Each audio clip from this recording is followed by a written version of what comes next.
What's going on? It's Lloyd Knows. And there's something that's been on my mind for a while.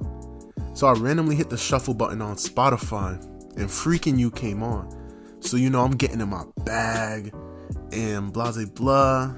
And then the thought of why hasn't Party Next Door blown up to stardom, as many of us might have believed. So it had me start digging into why that might have happened or not happened, matter of fact. So before we start, I want you guys to hit that subscribe button. It takes about Usain Bolt time to do it, so you're going to hit that 9.565, or damn, I messed up. And make sure to follow me on my Instagram at LloydKnows_podcast for daily music content, where I make minute 60-second videos on music during the week. So Party Next Door grew up Jerron Anthony Barthwaite in Mississauga, Ontario, Canada. I remember I was driving through there when I was going to TO. Nah, it's a cool place. I fuck with it. His father is a Trinidadian and his mother is Jamaican. Like me, so you know what they say.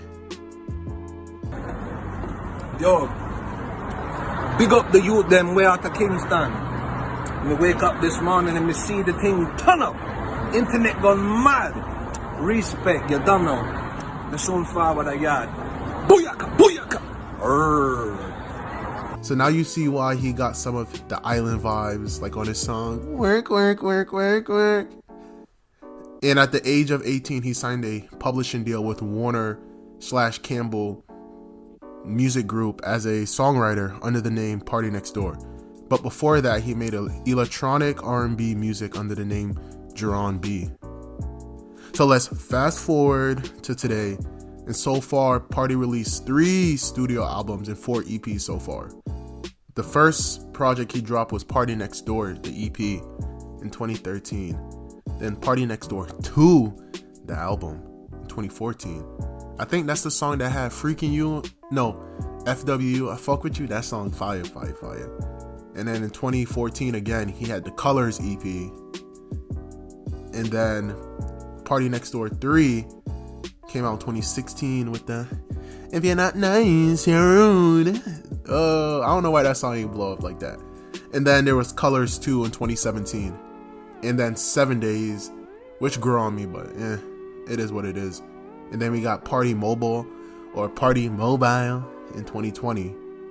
But the sad reality is that he has never had a number 1 hit or a top 20 song, or none of his albums peaked at the number 1 spot in the US or Canada. His latest album only sold 50K, and when you compare that to some would say his equal Bryson Tiller in the game, he sold 107,000 albums for his sophomore album, which many say is his sophomore slump. And now he dropped his anniversary project, his junior album. Like, it's our anniversary. Oh shit, that's Tony. But still fire. I like it. Mind you, his major project before PND3 also sold 50K, so there's some stagnation in it. And that project never had Rihanna on there to actually bump up the numbers, or even Drake. Actually, no, I think Drake was on it, matter of fact. Where I believe Party Next Door misstep is that he's playing too mysterious without creating a cult-like following, like Frank Ocean and somewhat Bryson Tiller, instead of relying on the Drake and Rihanna co-signs to actually garner attention for him. And as you can see on his IG page, he barely interacts with his fans or even give insight on what's really going on. And now let's look at Drizzy Marley's Drake IG page. And Holmes is even posting relevant events that's happening in his life. So people are still getting that taste of Drake, and you're starting to feel a part of his evolution that is just beyond music. And then beyond also just posting about label mates to show support, like how Party and a lot of people in OVO just do. They just post each other's stuff for support. And in the age of social media, you can draw listeners' retention and new fans through interactions. And what's not connecting? His voice isn't polished in this particular range.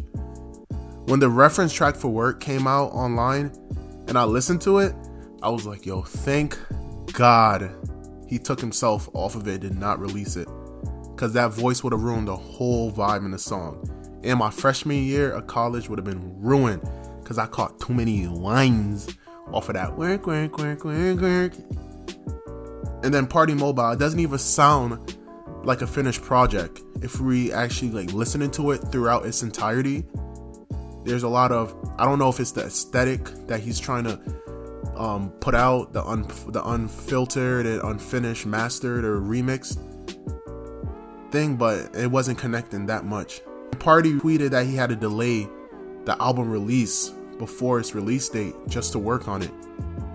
And now I can only imagine what the rough draft would have sounded like if he never made these whatever quote unquote tweaks are. And now what can help Party? I believe that he should continue to be more visible in the pop eye with collaborations with artists on the same level of him or bigger. Just like his collaboration that he did with Zayn, because that song, what is it, like Still Got Time? Fire. Still fire. Party, that's when you see Party really at his best. Or even Major Lazer and Diplo again. Because that song, Run Up with Nicki Minaj and Major Lazer, good island tune. But with this, it will also expose him to a wider audience because, let's be real, at the end of the day, to get to that mainstream, you need a broader audience. And to get that, you need a more diverse group of people listening to your music. Because I remember when I went to see Tory Lanez back in 2017, when I looked around and turned my head because I was the first person in the front row, all I saw was a sea of white people and, other races, but the big component, since they're the bigger population, especially in the United States, you're gonna have to capture them even more. So that can be really conducive for Party to utilize if he starts to go with these bigger name pop artists into that genre. And another thing, PND needs to start utilizing social media more, because with his quote unquote comparison to Bryson, when he normally tweets, he gets around 50,000 engagements on his tweets, and he developed a strong fan base and those who will find it funny how everyone keeps asking to release his music, which he finally did with Anniversary. And even before that, the week before, he dropped the deluxe for Trap Soul. After 5 years, yo, that's crazy. People are still looking for a 5-year-old album. And I feel like Bryson's gonna start changing the game of how people go about deluxe again, because Uzi did it with 2 whole new albums for deluxe, and now Bryson's retroing old albums, bro. You're gonna see Gucci Mane, all of them on it. And now when we look at P&D's interactions on Twitter or even just social media in general, it's hardly engaging his fans because it's just usually project promotions, as I said earlier, with his OVO sweatshop mates. Oh shit, I'm in OVO camp. I really need to chill out on these internet memes. But to wrap it up, or let's R&B that shit up, it's looking like Party is getting to his mature level of growth, where there isn't going to be much more growth for him as an artist. But there's a slim chance that he can still get that super comeback like Tyga did and manifest his destiny as a superstar we all know he could be. You might need to take a break from Toronto and come back over to the States to get this work while this Rona is still present. And a lot of artists are cooling down right now, not trying to put out any projects. Or you can just continue to be a ghostwriter because your pen is elite. But thank you for watching the video. And don't forget to hit that subscribe button and make sure to follow me on my Instagram page at LoriKnows_podcast. And also make sure to check out my podcast, the Healthy Music Diet Podcast, where we expand your music palette one track at a time. It's fire. Trust me, you're going to be laughing all the time. And thanks again. I'm Lori Knows. Peace.